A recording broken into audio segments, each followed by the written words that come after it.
안녕하세요. 맘카페에 들어오기도 많은 나이인데 글까지 써보려니 괜히 쑥스러운 나이 먹을 만큼 먹은 아지매입니다. 이곳 게시판을 보니 시노이보다 동서 때문에 속상해하는 이야기들이 많군요. 나도 손윗동서 이야기라면 할 말이 참 많아요. 얼마나 극악무도한지 듣는 사람마다 혀를 차며 놀라워했던 아주버님네, 그리고 잊지 못할 우리 아버님 얘기를 시작해 볼게요. 남편에겐 나이차 많이 나는 형이 있습니다. 하지만 두 부부가 사업하느라 바빠서 시부모님께는 원래 별 관심이 없었고 저희만 왕래하는 편이었죠. 결혼한 지 7년 정도 되었을까? 어머님 갑자기 소천하시고 홀로 계신 아버님이 걱정되어 가끔은 남편 없이도 아이들만 데리고 고속버스를 타서 시댁에 가 아버님을 뵙곤 했습니다. 아버님은 제가 힘드니 오지 마시라 하셨지만 그래도 내내 조용하던 집이 아이들의 웃음소리와 저의 달그락거리는 부엌 소음 때문에 기분이 좋아 보이셨어요. 아버님은 워낙 혼자 잘 챙겨 드시지 않는 성격이라 억지로라도 드시게 하려고 반찬이며 국을 많이 만들어 놓고 오곤 했습니다. 그것은 절대로 남편이나 아버님의 강요가 아닌 오롯이 제 의지였습니다. 홀로 계신 시아버지를 이렇게 극진히 모실 수 있었던 건 저를 정말 딸처럼 여겨주셨던 지난 날에 대한 감사함 때문입니다. 제가 남편과 결혼한다고 했을 때 시어머니가 참 많이 반대하셨습니다. 저희 집이 한부모 가정이라는 이유였어요. 아빠가 일찍 돌아가시고 엄마 혼자 생계 책임지며 저희 세남매를 키워주셨거든요. 상대적으로 시댁은 부유한 편입니다. 아버님은 IMF 때 위기를 기회로 삼아보자 하여 새로 시작한 사업이 대박나 평생 벌어도 모자라지 않을 만큼 돈을 버셨습니다.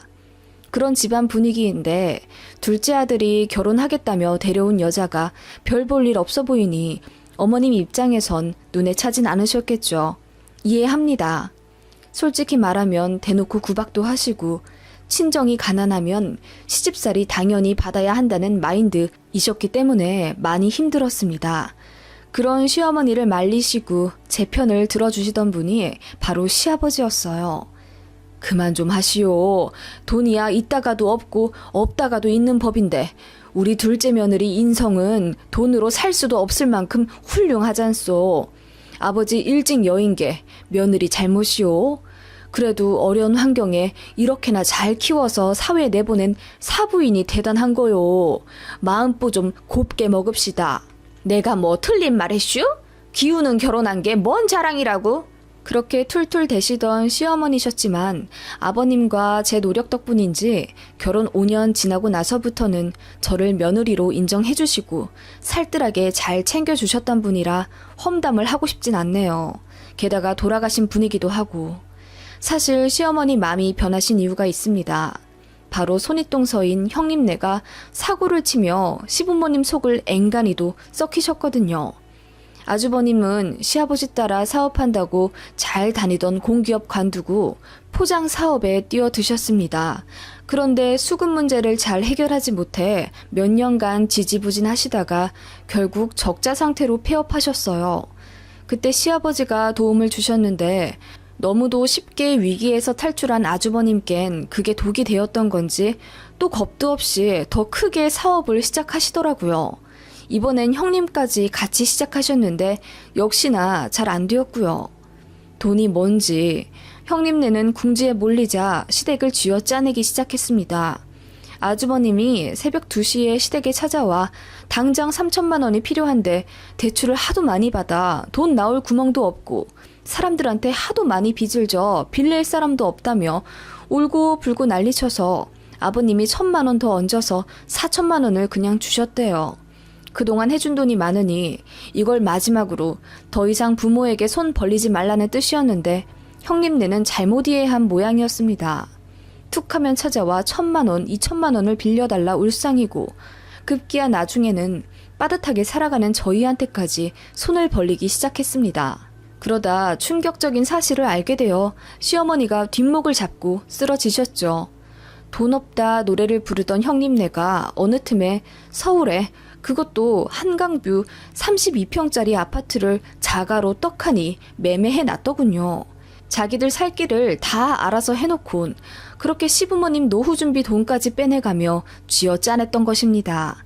그 사실 알고 시어머님은 형님네와 절연하겠다고 선언하셨는데 그때 스트레스를 너무 많이 받으셔서 앓고 계시던 당뇨가 너무 심해지셔서 합병증으로 2년 만에 주무시다 돌아가셨어요.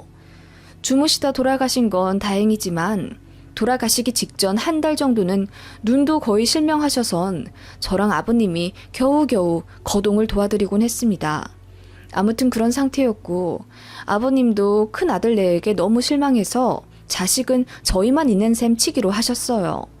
그렇게 저는 홀로 계신 아버님을 챙기며 산지 어느덧 몇십 년이 되었고 저희 아이들도 꼬꼬마에서 어느덧 다들 대학생이 되어 장성했습니다. 시간은 그렇게 아이들은 크고 어른들은 늙어가게 만들더군요. 정정하던 저희 시아버지가 중풍으로 쓰러지셨습니다. 대학병원에 모시고 가니 이미 왼팔과 왼쪽 다리는 쓸 수 없는 상태라고 하시더군요. 남편과 제가 아버님 손 한 짝씩 나누어 잡은 채 엉엉 우는데 정작 아버님은 다 굳어져 어색한 인매로 미소를 띠시더군요. 그렇게 아버님을 저희 집에 모시게 되었습니다. 저한테 미안해서 절대로 같이 살고 싶지 않다며 요양원에 가겠다고 고집 부리시는 걸 우리 아이들이 설득해서 집으로 모셨어요. 참 착한 애들입니다. 방이 하나 모자랐는데 아이 중 하나가 이게 웬 떡이냐 하며 학교 근처 원룸으로 독립하더군요.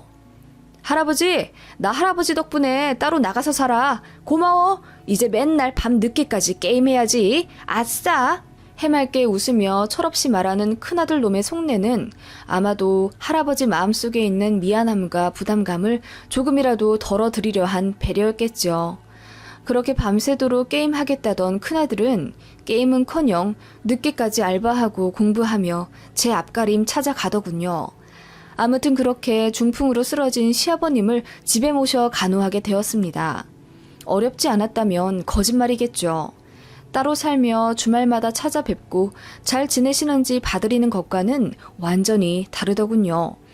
게다가 거동 자체가 불편하시며 제일 중요한 대소변 가리는 걸 봐드려야 하니 처음 몇 달은 여간 곤혹스러운 게 아니었습니다. 남편이 되도록 출퇴근 전후로 본인이 하려고는 했지만 저도 봐드려야 하니까요. 아버님은 너무나도 미안해 하셨지만 저는 애써 명량한 척하며 아빠, 뭐 어때요? 내가 진짜 딸 같다면서요. 아빠가 딸 기저귀 갈아주는 거랑 딸이 아빠 기저귀 갈아주는 거랑 뭐가 그렇게 다르다고요? 라며 아버님을 도리어 위로해드렸습니다. 저는 어머님 돌아가신 이후부터 시아버지께 아빠라고 불렀습니다.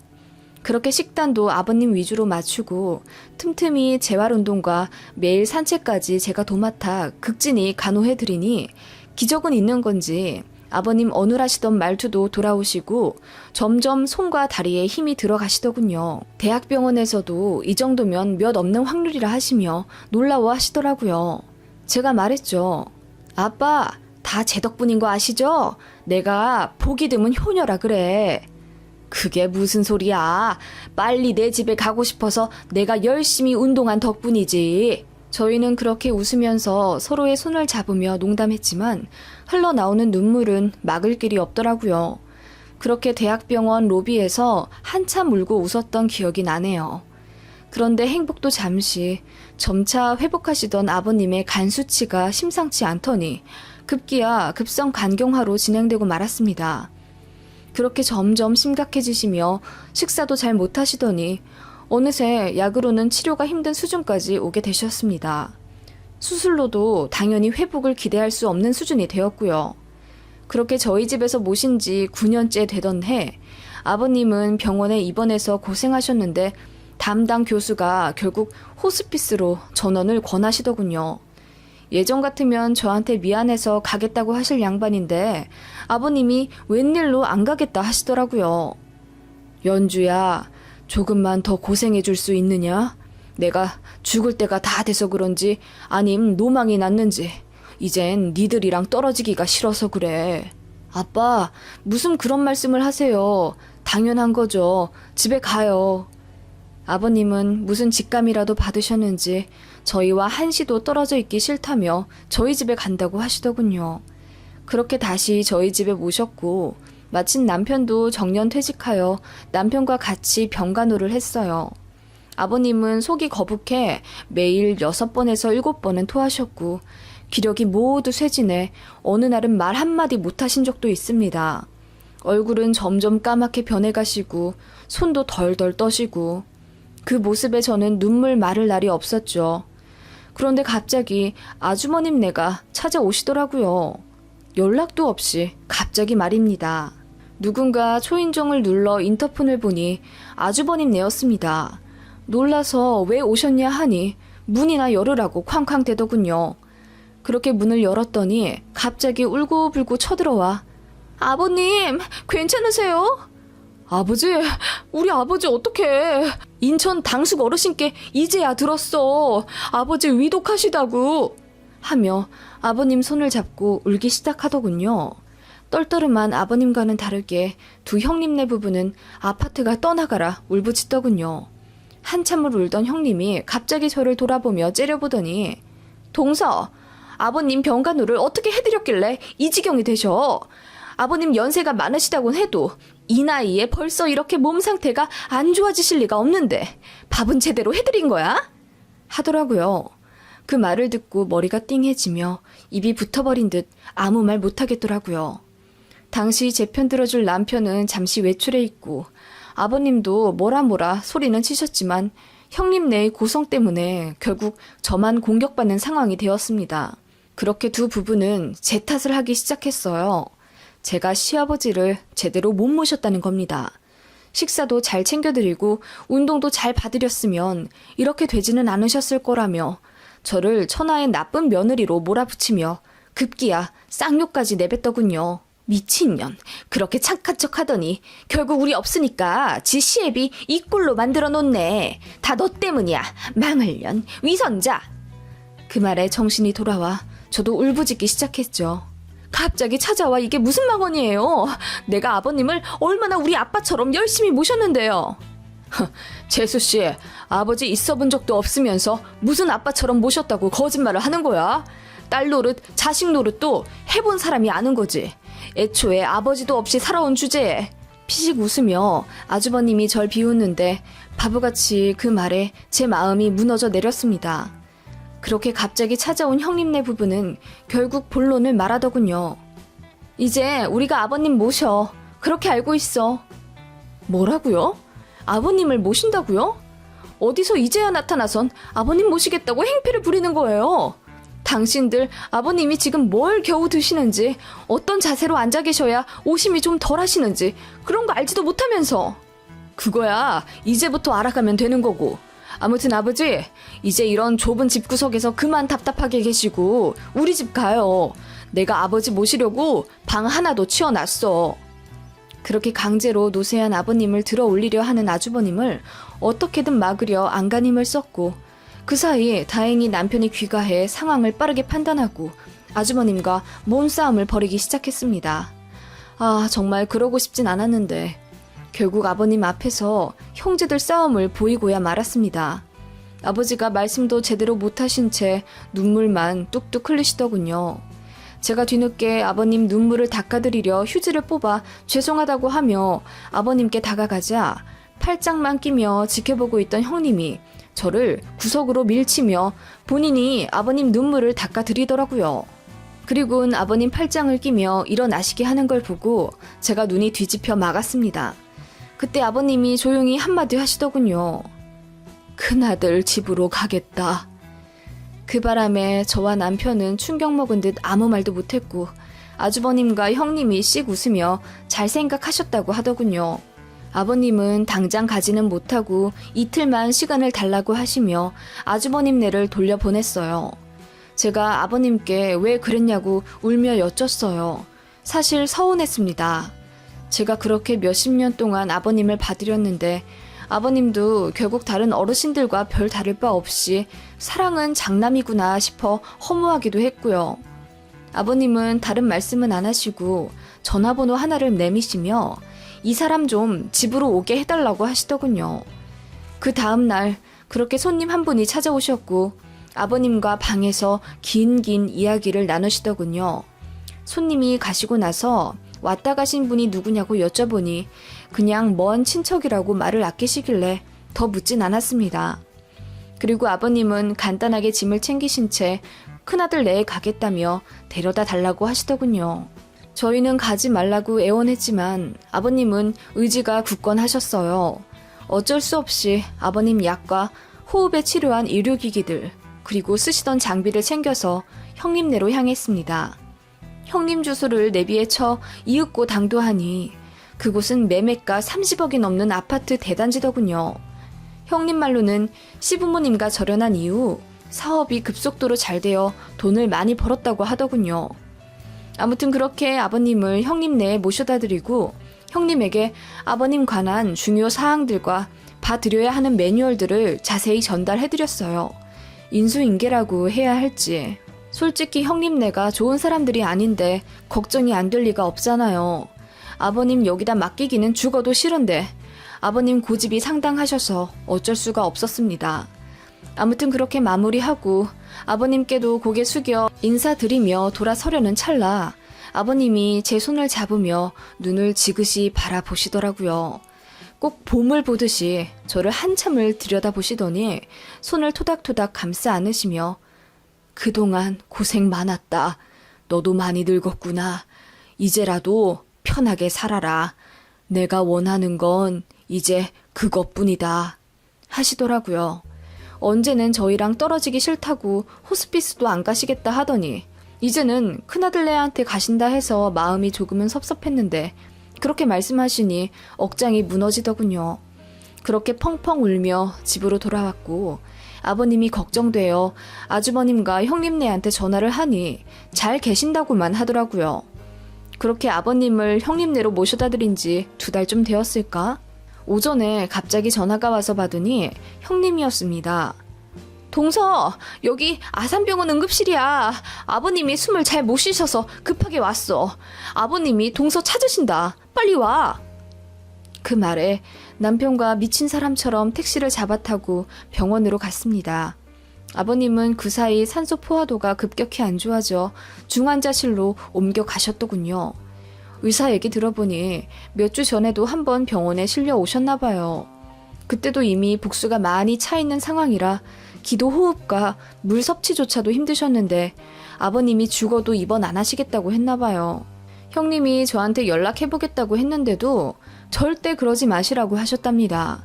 무조건 잘 지낸다고만 말하라 하셨다면서 자기가 거짓말한다고 생각할까봐 증거도 남겨놨다며 저한테 보여주더라고요.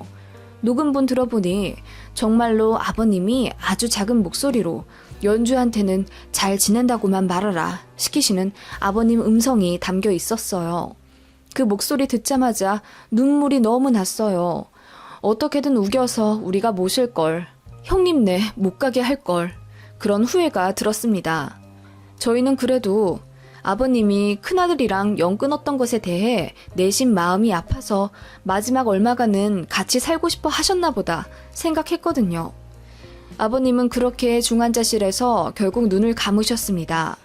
마지막 의식 남아 계셨을 때 그렇게 저를 찾으셨다는데 조금만 더 견뎌주시지 하는 원망과 사무치는 그리움 그리고 가슴 가득한 죄송함 때문에 숨조차 못 쉴 정도로 눈물이 나더군요.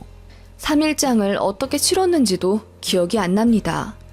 그렇게 아버님 돌아가시고 슬픔에 빠져 있다가 아들놈들 때문에 겨우 정신 차리기 시작했는데 형님이 갑자기 찾아오더라고요. 소리를 치며 돈 내놓으라 하대요. 무슨 말이냐고 물었더니 아버님이 너네한테 유산 다 돌려놓은 거 너는 알고 있었지? 알고도 나 엿먹으라고 그 노인네 보낸 거지, 어? 이러더라고요. 그게 무슨 말이에요? 알아듣게 좀 얘기해봐요. 아버님이 변호사 불러서 유산 전부 니들한테 상속되도록 손 써놓으셨다고. 우리 집 오기 전에 말이야. 니들이 그걸 모를 리가 없잖아. 니들이 꾸민 짓이지? 어? 돈 내놔. 돈 내놓으라고. 아버님이 저번에 먼 친척이라며 집에 들이셨던 손님이 알고 보니 아버님 전담 변호사였더라고요. 어머님 돌아가시고 나서 시외가 재산까지 아버님이 관리하셨는데 혼자 하기 힘드셔서 변호사를 쓰셨고 아버님 건강이 안 좋아지시자 1년에 한 번씩은 대면에 유언장을 갱신하시곤 하셨다네요. 아버님은 유산을 상속받을 권한이 전적으로 저에게 있다는 증빙 자료를 꾸준히 모으고 계셨고 형님네 집에 가시기 전에 유언장을 그렇게 정리하시고 계셨던 거예요. 믿기 힘들었지만 아버님의 유언대로라면 제 명의로 아버님 살고 계셨던 20평대 아파트를 돌리고 현금 자산 12억 5천만 원가량 상속받게 되었고 남편과 아들들 명의로 각각 3에서 5억 정도씩 유산을 상속받도록 정리해 놓으셨더라고요. 아주버님 내한테는 아버님 타고 다니던 낡은 지프차 한 대 넘긴다고 남기셨더라고요. 폐차 권고라는 말과 함께요. 그 말 듣자마자 솔직히 웃음이 나더군요. 평소 유머러스 하시던 아버님 모습이 생각나서요. 아버님이 형님네한테 몇 억씩 주시며 이제 정말 돈 없다고 하셔서 남은 재산이 그렇게 많으신 줄은 몰랐는데 알고 보니 갈 곳 없는 시외가 재산까지 합쳐서 저희한테 상속해 주신 거더라고요. 아주버님네는 법대로 가겠다며 소송을 했지만 결국 아무 소용이 없었습니다. 일전에 아버님 편찮으신 거 뒤늦게 당숙 어르신께 연락받아 찾아왔다고 한 것도 거짓말이었어요. 형님네는 쭉 알고 있었던 겁니다. 아버님 중풍으로 쓰러지셔서 거동 불편하셨을 때도 다 알면서 연락하지 않았어요. 자기네들 피곤해질까봐요. 그렇게 지켜만 보다가 아버님 병환 깊어지시면서 뒤늦게 알게 되었다고 거짓말까지 하면서 불이 나게 온 겁니다. 그리고 아버님 살살 달래서 남은 집이라도 본인들이 가져가려고 했는데 그 결과 집도 숨겨진 재산도 모두 허공으로 날아가게 된 거죠. 모종에는 임종에 모신 건 자기네라며 그걸 내세우며 항소했는데 결국 기각되었어요. 아버님의 유언대로라면 저는 30년 가까이 아버님을 모셨고 형님네는 겨우 2개월 모셨고 아버님의 상세한 설명에 따르면 형님과 저의 간호 희생이 비교가 되지 못할 만큼 제가 극진했다며 여러 증거를 남겨놓으셨기 때문입니다. 급기야 형님네는 저희 앞에서 부부싸움까지 하더군요. 아, 이렇게 뒤통수 치실 줄 알았으면 절대 안 모셨을 거야. 노인네 토 닦아주느라 내가 얼마나 힘들었다고. 이럴 줄 알았으면 당신이 치우지. 당신은 아들이잖아. 남의 아버지 토를 내가 왜 닦냐고. 이러길래 제가 한마디 했어요. 내가 아버지 없이 자라서 딸 노릇도 못할 거라며 무시하더니 형님은 아버지도 있는 주제에 그깟 토 하나도 못 치웠어요? 그랬더니 울그락불그락 아무 말도 못하더군요. 아마도 성격대로 들이받고 싶었겠지만 어떻게든 저희 심기 건드리지 않으려고 또 살살거리며 가식 떨려고 시동 걸길래 바로 차단했어요. 그렇게 형님네는 그토록 바라던 유산을 놓쳐버렸네요. 모두의 예상대로 형님네는 돈 달라 깽판을 하도 쳐서 몇 가지 사건을 겪는 바람에 접근금지 가처분 신청도 해놓았고 더 이상 저희에게 연락하지 못해요. 고요하네요. 저는 얼떨결에 재산을 이렇게나 많이 가진 아줌마가 되었고요. 원래 명품이나 부동산 재테크 같은 것에 관심이 없는 촌스러운 사람이라 아버님이 물려주신 재산도 사실 크게 실감이 나지도 않네요. 그리고 시외가분들 수소문에 어렵게 살고 계신 먼 친척분들 알아내서 돈 좀 쥐어드렸습니다. 그냥 그렇게 하고 싶더라고요. 아버님은 큰아들 내가 거짓말했던 것들, 애초에 되바라져 재활용도 안 될 인성들인 거 미리 알고 계셨던 모양이에요. 폭풍 같던 시간은 지나갔지만 저는 아버님 계시던 방을 아직도 못 치우고 있어요. 아마도 저는 정말 아버님을 내 아빠라고 생각했던 것 같습니다. 아버님은 돌아가셨지만 유년 시절 친아빠의 부재로 늘 허했던 마음은 거짓말처럼 채워졌으니 말입니다.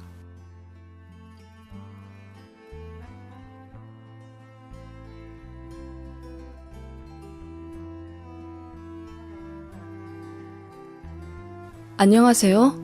저는 결혼 한 달 만에 초고속 이혼한 31살 여자입니다. 이혼 통보 당시엔 속이 시원하면서 내가 정말 잘한 결정일까 싶은 마음에 싱숭생숭하기도 했었지만 시간이 지날수록 그런 놈과 하루라도 빨리 헤어져서 발 뺀 게 다행이라고 생각 드네요. 제가 생각하기도 싫은 그놈과의 이야기를 굳이 쓰는 이유는 많은 미혼 여성분들이 남자를 조금 더 잘 알아본 후 결혼을 진행하길 바라는 마음이 들어서예요. 저도 3년이나 사귀었는데도 그 사람이 그런 인간인 줄 정말 몰랐었거든요. 무슨 일이 있었냐고요? 1년 전으로 시간을 거슬러 이야기를 해야겠네요. 저는 3년 사귄 남자와 서울, 그것도 강남 한복판 호화로운 예식장에서 결혼했습니다. 저와 남편 둘 다 전문직이지만 같은 직종은 아니고 제 연봉이 그 남자의 2배 정도 높습니다. 솔직히 말해 제가 자리 잡고 난 이후에는 제 연봉의 2~3배는 되는 남자들 선이나 소개팅이 많이 들어오긴 했죠. 그래도 그 남자와 계속 연애했던 건 제가 돈에만 가치를 두지 않아서였어요. 돈이야 제가 더 벌면 되는 거고 남자는 자상하고 선하며 책임감만 있으면 된다고 생각했습니다. 왜냐하면 돌아가신 친정아버지가 생전에 가정 폭언 및 폭행으로 저희 엄마를 너무 고생시키셨기 때문입니다. 사고로 한순간에 돌아가신 바람에 아버지 운영하시던 사업도 회계사와 변호사 도움받아 갑자기 정리하게 되었고 그렇게 남은 유산이 70억은 넘었지만 저는 아직도 큰 소리만 나면 흠칫 놀라는 가정폭력의 트라우마로 고생하고 있습니다. 아무튼 그렇게 엄마와 둘이 살면서 결혼 생각은 없었는데 우연히 소개받은 남자가 너무 괜찮은 겁니다. 집안도 화목하고 사람 자체도 참 순했고 무엇보다 정신과 마음이 건강하다 느꼈습니다. 제가 남자보다 돈을 더 버는 걸 알면서도 열등감이나 자격지심 따윈 전혀 없어 보였어요. 하긴 남자 본인도 저보다 연봉이 낮았을 뿐이지 꽤 인기 많은 전문직이었으니까요. 그 남자는 제가 야근하느라 힘든 날에는 손수 도시락을 싸서 저희 동료들 먹을 것까지 같이 준비해주는 배려심 많은 성격인데다 집돌이라 별다른 취미도 없는 게 너무 마음에 들었습니다. 생전 저희 아버지는 골프에 낚시에 허구한 날 본인 취미생활 하시느라 집에도 거의 안 계셨거든요. 그리고 술도 참 많이 드셔서 주폭도 있으셨기에 저는 술 먹는 남자를 정말 싫어합니다. 그런데 그 남자는 술을 입에도 대기 싫어하는 성격이더라고요. 나는 술 먹고 알딸딸한 그 느낌이 너무 싫어. 술 한 잔에 이성도 기억도 잃는다는 게 너무 불안하고 말이야. 그래서 술을 안 먹어. 회식 때도 정말 최소한으로만 먹지 내가 내 지갑 열어 술 사 먹은 적은 단 한 번도 없어. 그렇게 말했던 그 남자가 얼마나 괜찮아 보였는지 저는 결국 돌아가신 아버지의 굴레에서 벗어나지 못하고 모든 남자를 아버지와 비교해가며 어떻게든 정반대인 사람을 찾으려고 노력했는지도 모릅니다. 그리고 결국 그런 사람을 찾은 거죠. 그게 그 남자였어요. 그 남자네 집은 노후 대비는 잘 되어 있었지만 평범한 수준이었고 저는 연애 때 저희 집안 재력을 절대 말하지 않았습니다. 그래도 다 눈치는 챘을 거예요. 엄마가 서초 30평대 아파트에서 혼자 살고 계셨고 저는 청담동 자가 오피스텔에서 자취하고 있었으니까요. 아무튼 제가 생각하기에 너무 괜찮은 사람이었기에 결혼 생각이 없던 저조차 마음이 변했고 결국 그 남자의 프로포즈를 받게 됩니다. 그런데 난항이 생겼어요. 바로 저희 엄마가 그 남자를 엄청 반대하셨다는 거죠. 3가지 이유가 있으셨습니다. 하나는 말씀드리기 좀 창피한데요. 엄마가 저 결혼하고 싶다고 말씀드리자마자 그 남자 생년월일을 가져가 점을 보셨는데 그 남자와 제가 완전 상극인데다 여자한테 기생해서 사는 몰염치한 사주라네요. 저희 엄마가 사주를 엄청 맹신하시거든요. 그리고 또 다른 이유는 그 남자 눈빛이 마음에 안 든다 이거였습니다. 얘 뭐가 쎄해. 너는 그런 거 못 느꼈니? 웃고 있는데 꼭 동공은 노려보고 있는 것 같단 말이야. 나는 그걸 느꼈어. 엄마, 또 사주 때문에 괜히 그렇게 느껴지시는 거 아니야? 그게 아니래도 저번에 네가 인사시킨다고 집에 데려온 날 있지? 그날 나는 네 남친 처음 보자마자 느꼈어. 사람은 눈이 마음에 창이래잖니. 그런데 걔는 어째 눈이 탁하고 이뭉스럽고. 엄마, 그런 이유라면 나 더 안 들을래. 그이 나한테 얼마나 헌신했는지 엄마도 잘 알잖아. 그야 그렇지. 그건 나도 알지. 너 만나면서 꽤나 공들인 거. 공들인 게 아니래도 그냥 원래 그 사람 성격이야. 엄마, 아무튼 몇 번만 더 만나봐. 제가 엄마를 설득하자 엄마는 손사래를 치며 더 만나기 싫다고 하셨습니다. 원래 제 선택을 늘 존중해주시는 엄마이고 사람 인상이나 눈빛으로 누군가를 판단하신 적이 없는 분인데 제가 결혼하겠다는 사람의 눈빛이 쎄하다는 이유로 반대하시는 게 이해가 가지 않았어요.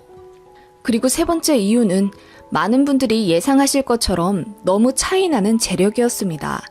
저희 집이 재벌이나 갑부까진 아니더라도 어느 정도 부유층에 속하고 제 연봉도 상당히 높은 편인데 반해 남친네 집은 평범한 공무원 집안에 남편 연봉도 저보다 작기 때문이었어요. 저는 아빠가 생전에 돈으로 치사하게 굴면서 엄마 앞에서 갑질했던 것을 보고 자란 트라우마 때문에 남자가 돈이 많은 게 매력으로 다가오지 않았어요. 게다가 엄마는 제가 싫어하는 점괘까지 이야기하시니 당신은 엄마 말씀이 귀에 잘 들어오지 않았습니다. 그저 오해하고 계신 줄만 알고 남자의 좋은 면을 많이 보여드리면 생각이 바뀌시지 않을까 싶어서 인사를 더 자주 드리게 했습니다. 저희 엄마가 남자를 별로 안 좋아하는 걸 남자 본인도 은근히 알고 있었어요. 사실 상대 부모도 나를 반대한다는 게 기분 좋은 일이 아니잖아요. 비참한 느낌이 들 것 같아서 그냥 엄마가 낯가려 정도로 말하긴 했는데 눈치는 빨라가지고 집요하게 물어보더라고요. 어머님이 나 별로 안 좋아하시지? 응? 자기가 말해줘야 내가 노력을 하지. 말했잖아. 난 자기랑 오래오래 행복하고 싶어. 그러니까 제발 방법을 알려줘. 그냥 시간이 지나면 다 괜찮아질 거야. 너무 성급하게 생각하지 말자. 아니야. 나는 꼭 알아야겠어. 나 싫어하셔? 그렇게 돌직구로 물어보는 남자에게 저는 결국 사실을 털어놓았죠. 대신 조금 돌려 말했습니다. 점괘랑 눈빛에 납득할 만한 사람이 어딨나요? 아무튼 저희 엄마가 본인을 반대한다는 사실을 알자 좀 시무룩해지더군요. 그래? 그러실 줄 알았어. 내가 자기보다 돈을 적게 벌어서 싫어하시나? 아니야. 그렇다기보다는 그냥 엄마가 가진 기준이 있으신 것 같아. 노력한다고 되는 것도 아니고 그냥 엄마 마음이 천천히 풀리길 바라야지. 난 시간 갖고 자주 만나뵈면 괜찮을 거라 생각해. 잠시 침울하게 있던 남자는 이내 애써 괜찮은 척 하면서 내가 더 노력해야지. 어머님이 나 좋아하실 수 있도록 내가 더 살뜰하게 굴어볼게. 자기가 나한테 팁 좀 줄 수 있어? 그런 식으로 저희 엄마가 좋아하시는 꽃이나 전시회 같은 거 손수 예매해서는 엄마 친구분들이랑 가서 보시라고도 해주고 본격적으로 노력하더군요.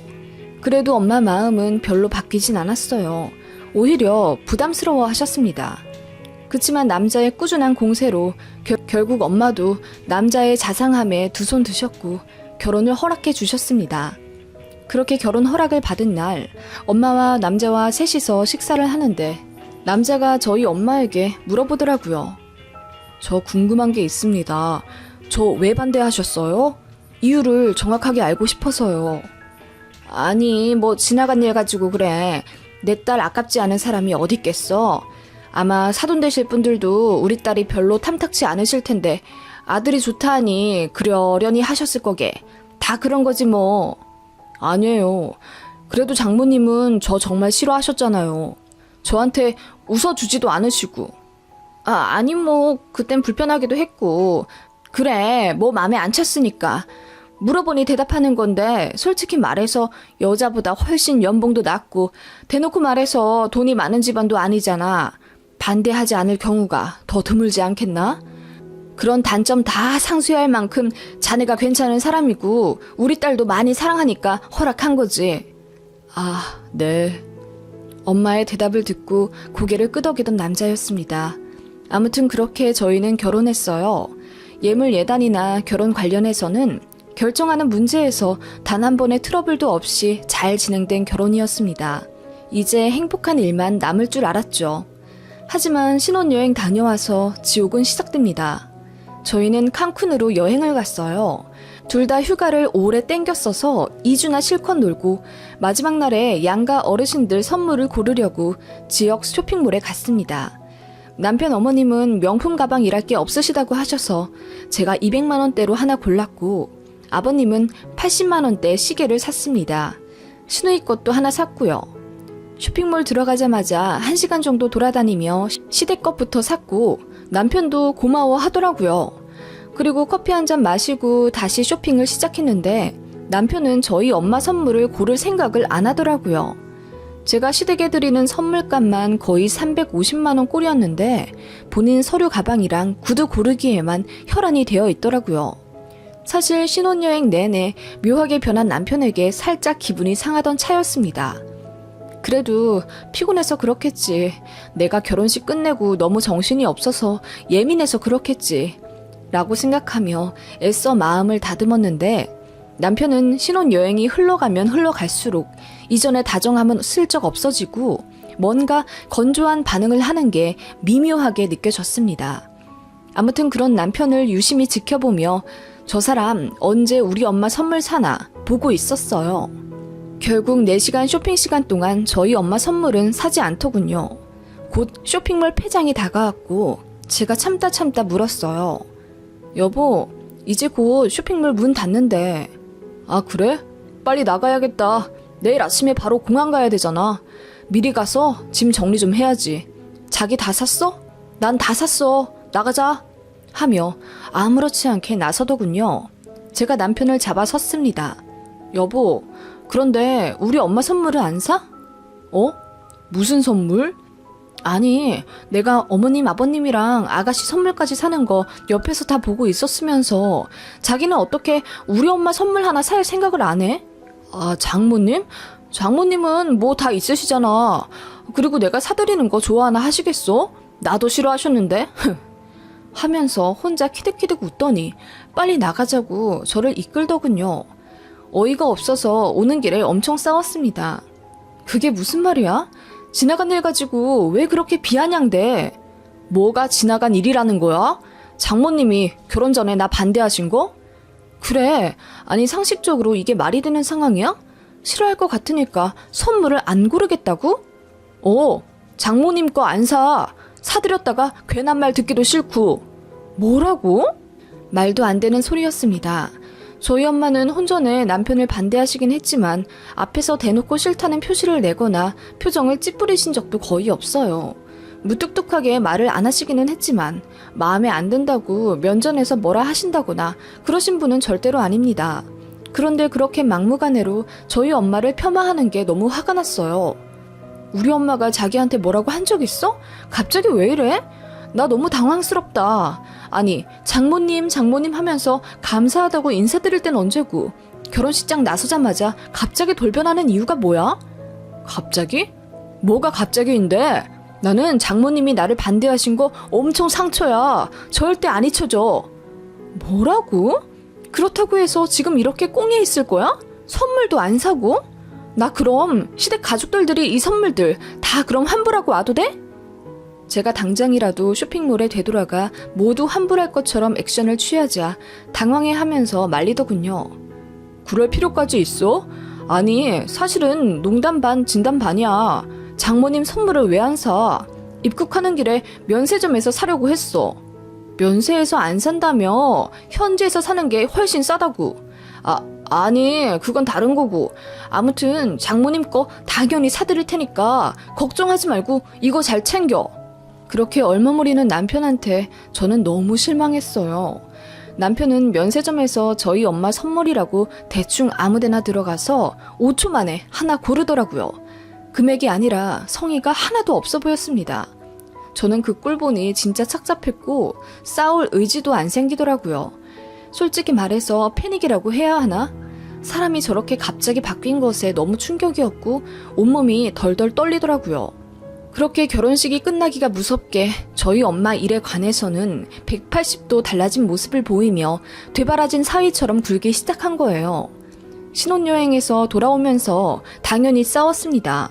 너무 황당했고 인터넷에서나 봤던 반전 쓰레기남이 내 남편일 줄은 몰랐는데 일이 이렇게 되니 정신이 멍했어요. 그렇게 신혼집에 돌아왔고 예정대로라면 지방에 계신 시댁 인사 가서 하루 자고 저희 엄마 보러 가는 건데 제가 시댁 안 가겠다고 했습니다. 이런 상태로 시댁 가서 며느리 노릇하며 하하호호 할 자신이 없었어요. 그랬더니 남편이 뭔가 심각성을 느꼈는지 갑자기 미안하다고 하면서 울더라고요. 그게 말이야, 나도 안 그러려고 했는데 장모님이 나한테 냉하게 구신 게 자꾸 마음에 남더라고. 근데 신혼여행 다녀오면서 다시 마음 잡았어. 그런 생각 안 할게. 내가 미안해. 하면서 사과하는데 말 같지도 않다고 해야 하나? 와 닿지도 않았어요.